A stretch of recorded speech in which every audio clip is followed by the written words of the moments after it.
Right now I'm feeling pretty overwhelmed at the news that I've just won Survivor, and it's been a lifelong dream, but it hasn't quite sunk in yet. So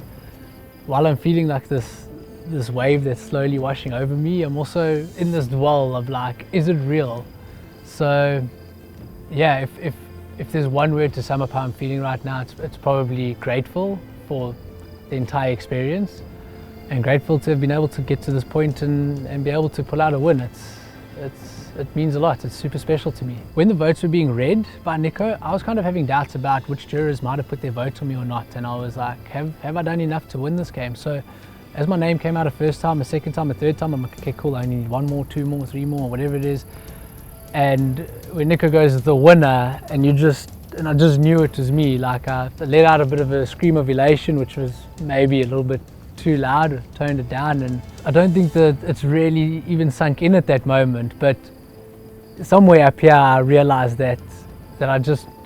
fulfilled a lifelong dream and won Survivor. I got to see my fiance at the challenge yesterday, so when they said bring out loved ones, I was fully expecting to see my fiance, but seeing my younger brother, who loves this game just as much and is a fan himself and has aspirations to play, seeing him walk out here and being able to share that moment with both him and Kirsten, it was super special. I've been his #1 fan for everything. I've supported him through everything, and he's made me proud in so many ways. So to be able to share a moment and be that person to make him proud, and for him to be able to share in that, it was, yeah, a moment that I'll cherish for forever. The jury was epic tonight because they posed some really tough and interesting questions, but they did it with such dignity and grace and humility, which you don't often see from a jury, and it just speaks to how mature they are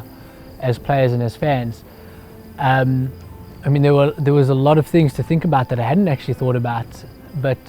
2 things stuck out for me was the weight that they put on empathy in the game, which I thought was really, really important, and it took me out of this like just game play like mentality, and that cast a few doubts in my mind, but that attention to empathy. And I think Tony's question about what this journey's done for you and what you're proud of and where it's come, because at the end of the day you might win, you might not win, or you might be sent home early, but if you can take away something incredible from the journey, and I've taken many things incredible away from the journey, then this game has given you more than you'll ever need, and her question reminded us to think of those things and be grateful for them. Putting myself first doesn't come naturally necessarily to me, and